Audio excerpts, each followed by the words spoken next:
बिस्मिल्लाहिर्रहमानिर्रहीम। अस्सलामुअलैकुम। मेरा नाम सीमा है। मेरा ताल्लुक कराची से था। बचपन से मैंने अपने घर एक ही चीज़ देखी थी और वो थी गुर्बत। अक्सर घर में खाने को कुछ नहीं पका होता था तो अम्मी मुझे हमसायों के घर भेज देती थी कि जा सीमा कुछ खाने को मांग ला हमसायों से।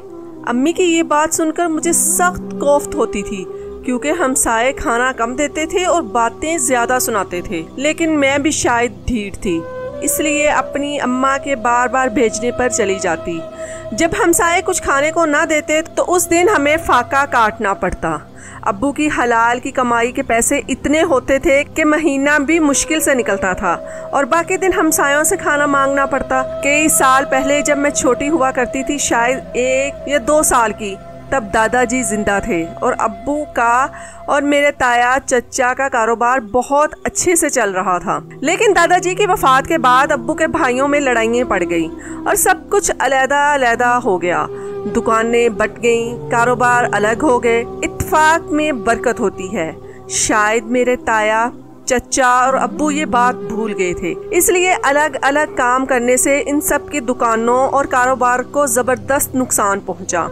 नुकसान ऐसा था कि दोबारा कारोबार को पहले की तरह कामयाबी से चलाया ना जा सका। आहिस्ता आहिस्ता हालात अब ऐसे हो गए थे कि खाने तक को पैसे ना होते। मुझे पढ़ाई का भी बहुत शौक था, लेकिन मैं 5 जमातें ही पढ़ सकी। जैसे जैसे मैं बड़ी होती गई मैंने फैसला कर लिया कि मैं अपने हालात बदलने की कोशिश करूंगी। यूं मैं कोई नौकरी करने घर से निकल पड़ी। बहुत से पापड़ बेले, लेकिन मैं इतना पैसा ना कमा सकी जितना मैं चाहती थी। वक्त गुजरता गया और फिर एक दिन लाखों करोड़ों पैसे कमाने का जरिया मुझे मिल गया।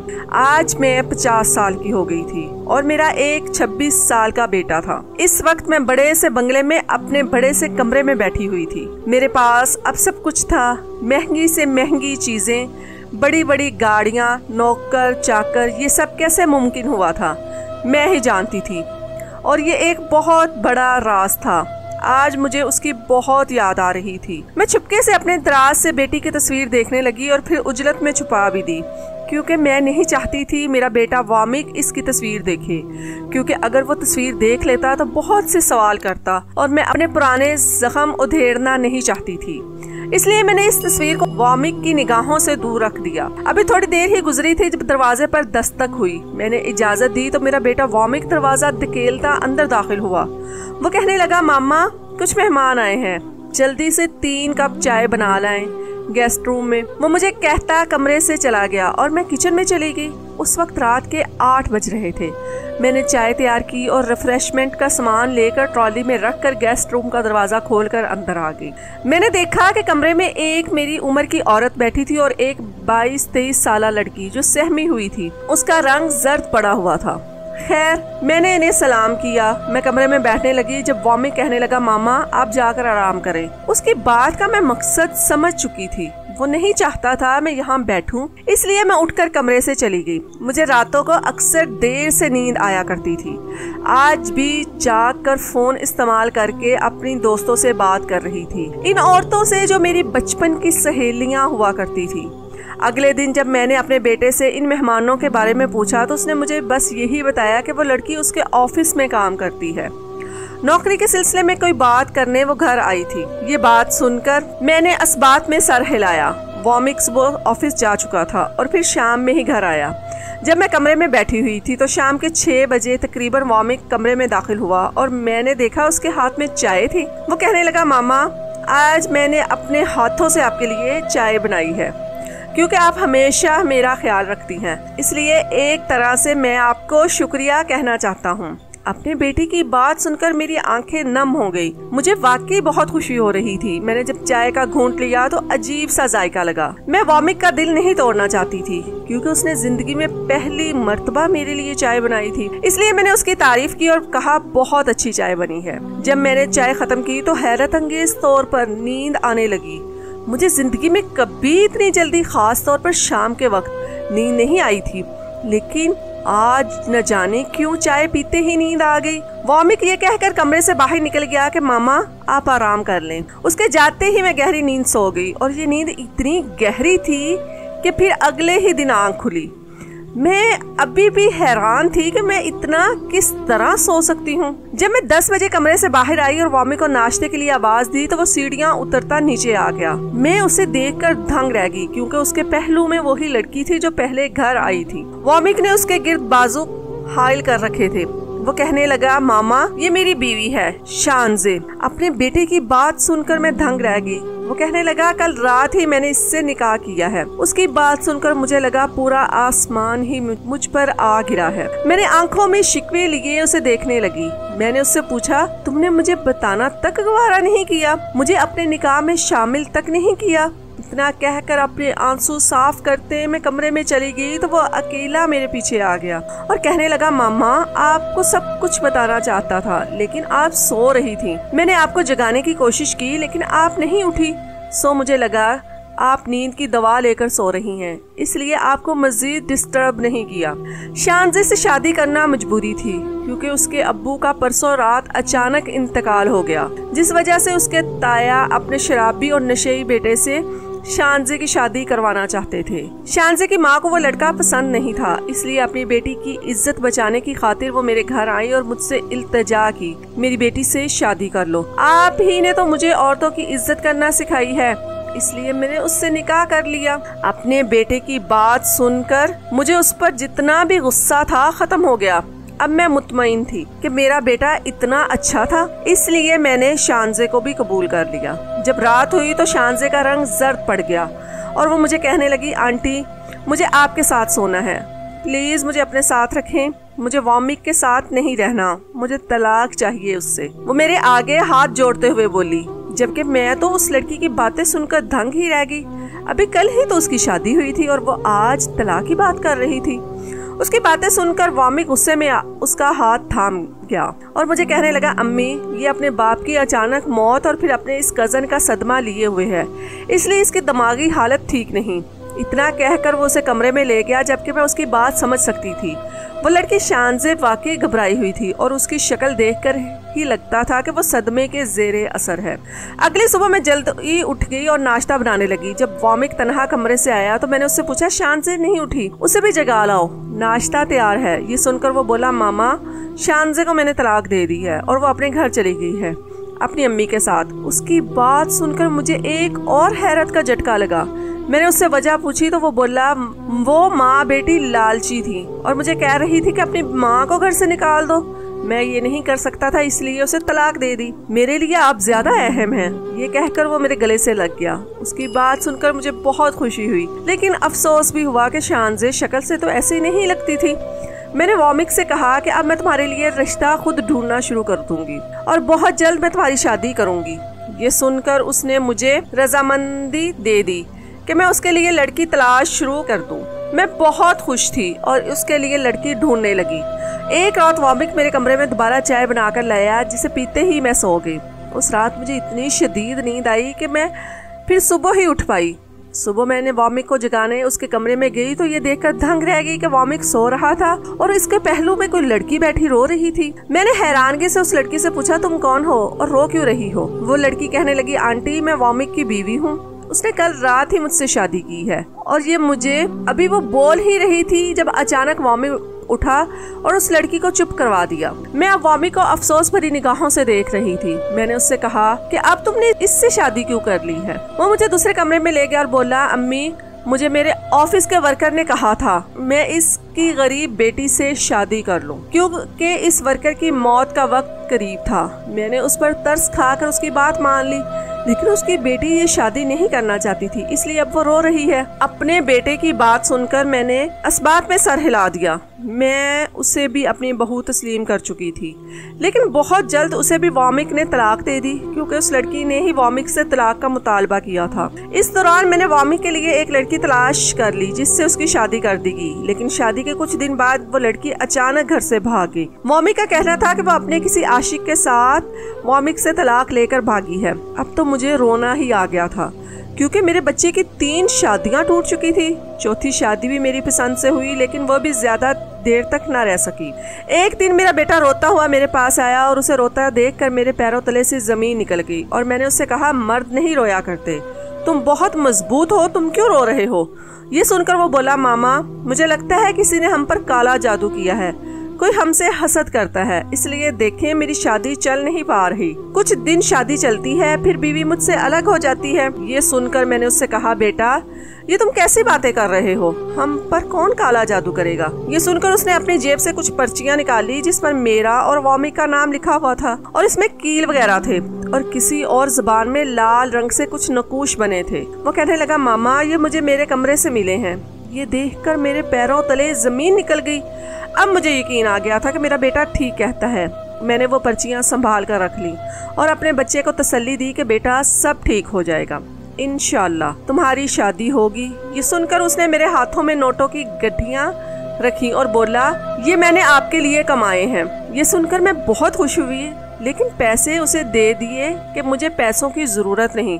खैर वो तो कमरे से चला गया, जबकि मैं उन पर्चियों को देखने लगी। मेरे जहन में बार बार अपनी उस दोस्त का चेहरा नजर आ रहा था जो अक्सर मेरे घर आती थी और आंखें फाड़ फाड़ कर मेरे बेटे को और मेरे घर को देखती थी। वो बहुत गरीब थी और मुझे कह रही थी कि मेरी बेटी की अपने बेटे से शादी करवा लो, लेकिन मैंने इनकार कर दिया क्योंकि मैं जानती थी कि मेरी दोस्त लालची है, इसलिए मैंने साफ साफ इनकार कर दिया था। अब मुझे पक्का उस पर शक हो गया, काला जादू वो ही करवा रही है ताकि मेरे बेटे का घर ना बसे, क्योंकि मैंने उसकी बेटी से अपने बेटे की शादी नहीं करवाई थी। अब इस बात का वो बदला ले रही थी। मुझे अपनी इस हासिद सहेली पर बहुत गुस्सा आ रहा था और मैंने सोच लिया अब इसे छोड़ूंगी नहीं। यूँ अगले दिन मैंने अपने बेटे से कहा कि मैं अपनी दोस्त के घर दावत पर जा रही हूँ। ये बात मैंने उससे झूठ बोली थी। खैर मैं एक आस्ताने पर गई। उस आस्ताने के बारे में मैंने बहुत सुन रखा था कि यहाँ के बाबा जी बहुत पहुँचे हुए हैं, उनके पास हर जादू का तोड़ होता है। मैं अपनी बारी का इंतजार करने बेंच पर बैठ गई। उस पूरे आस्ताने में अंधेरा ही अंधेरा था, बस चिराग और दिए और लालटेनें जल रही थी, जिस वजह से रोशनी और उजाला हो रहा था। बारी आई तो मैं बाबा जी के पास आई और उसे वॉमिक की सारी कहानी सुनाई और अपनी हासिद सहेली के बारे में बताया। वो कहने लगा, मुझे वो पर्चियां दिखाओ जो तुम्हारे घर से मिली हैं। मैंने फौरन वो पर्चियां उनको दिखाई तो वो गौर से इनको देखने लगा और दंग रह गए। उनके चेहरे पर हैरानगी थी। मैंने उनसे पूछा, क्या हुआ बाबा जी, कोई परेशानी है? ये सुनकर उन्होंने मुझे जो बातें बताई वो सुनकर मेरे होश उड़ गए। वापसी पर मैं अपनी उस दोस्त के घर आ गई जिस पर मुझे शक था कि वो जादू करवा सकती है। जब मैं उसके घर आई मुझे लगा वो मुझसे नाराज होगी और घर में भी नहीं घुसने देगी, लेकिन मैं हैरान रह गई जब वो मुझे घर के अंदर ले गई और अपने हाथों से मेरे लिए चाय बना लाई और अपने हाथ से बने हुए चावल भी खाने को दिए। उसने अपनी बेटी के बारे में बताया कि 2 माह पहले ही उसकी शादी हो गई है। उसके बाद वो मुझसे माफियां भी मांगने लगी। मैंने जब उसके सामने पर्चियां खोली और उससे उसके बारे में पूछा तो जो उसने जवाब दिया वो मेरे होश उड़ आ गया। हैरानो परेशान जब मैं उसके घर से बाहर निकली तो घर जाते हुए सोचों में गुम मेरी अचानक रास्ते में एक लड़की से टक्कर हो गई। जैसे ही मैंने उसे देखा मैं दंग रह गई। वो लड़की अचानक मेरे हाथ थाम में रोने लगी। मैंने उसे रोने की वजह पूछी तो वो मुझे अपने साथ ले गई। जहाँ वो लेकर गई वहाँ वो तन्हा नहीं थी बल्कि 3 और लड़कियां भी थी।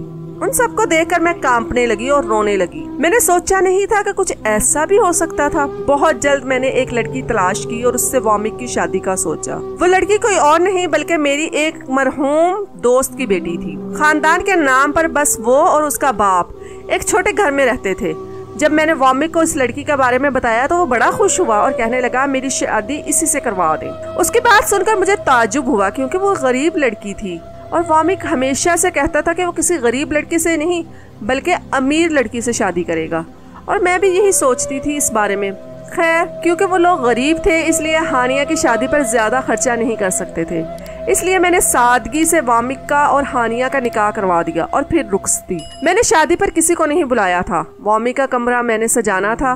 मैंने उससे कहा था कि मैं तुम्हारे कमरे में दिए और कैंडल्स से ही सजावट करूंगी, तुम बल्ब मत जलाना। मैंने वॉमिक से कहा तो वो बहुत खुश हुआ। रुखसती के बाद मैंने वॉमिक को किसी काम से भेज दिया और फिर उसका कमरा सजाने लगी। हानिया मेरे कमरे में बैठी थी। मैं उसके कमरे में नीम गर्म दूध का गिलास और फिर नींद की 2 गोलियां डाल कर ले गई। मैंने पहले उसे कपड़े तब्दील करने को कहा। उसने अपना लहंगा उतारा और फिर शलवार कमीज पहन ली। दूध पीते ही वो गहरी नींद सो गई थी। मैंने जल्दी से कुछ सोचा और उसका लहंगा पहना। मैं पतली थी इसलिए आसानी से उसका लहंगा आ गया। लहंगा पहनकर घूंघट ओढ़ा और अपने कमरे को लॉक करके वामी के कमरे में जाकर बैठ गई। अब कोई भी मुझे पहचान नहीं सकता था।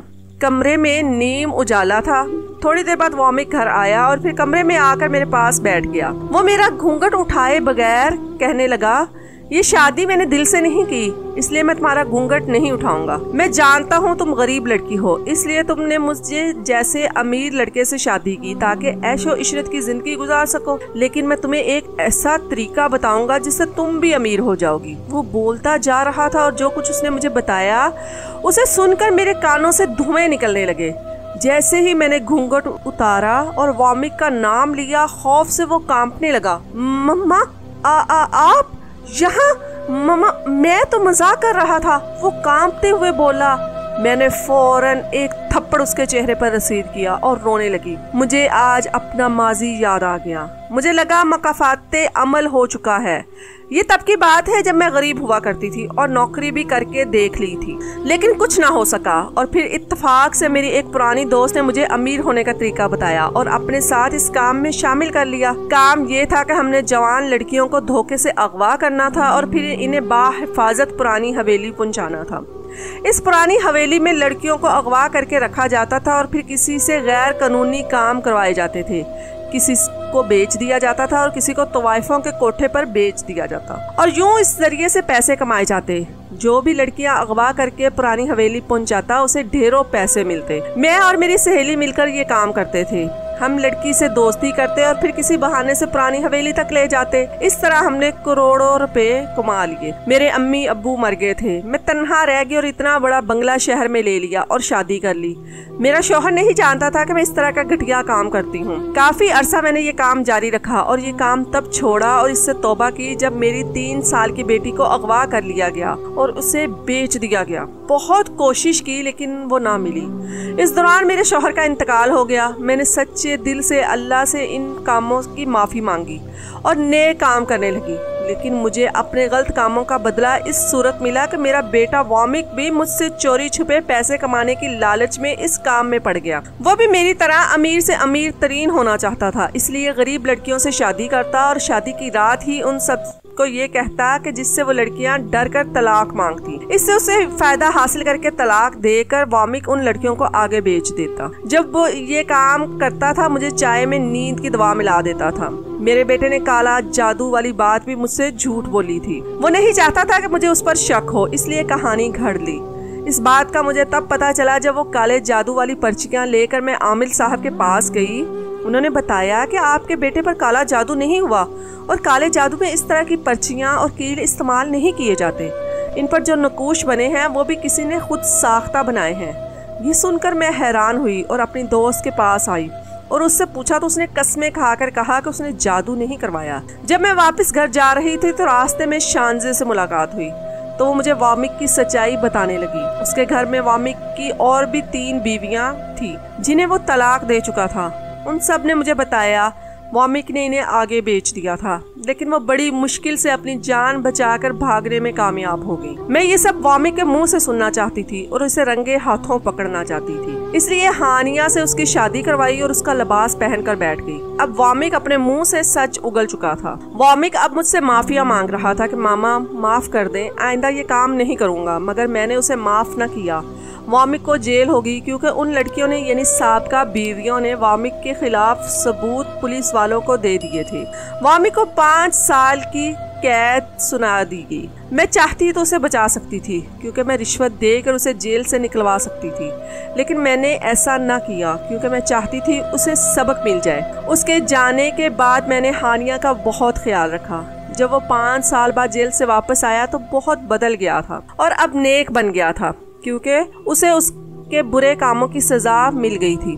मैंने अब उसे माफ कर दिया। कभी कभी मुजरिम सजा के बाद नेक बन जाता है और कभी ज्यादा खतरनाक, पर अल्लाह का शुक्र था वामिक नेक बना था। बुराई का अंजाम बुराई ही होता है। मैं सबको कहना चाहूंगी जो मिल रहा है उस पर कनात करें और हलाल कमाएं। कभी भी पैसों की लालच में हराम काम न करें।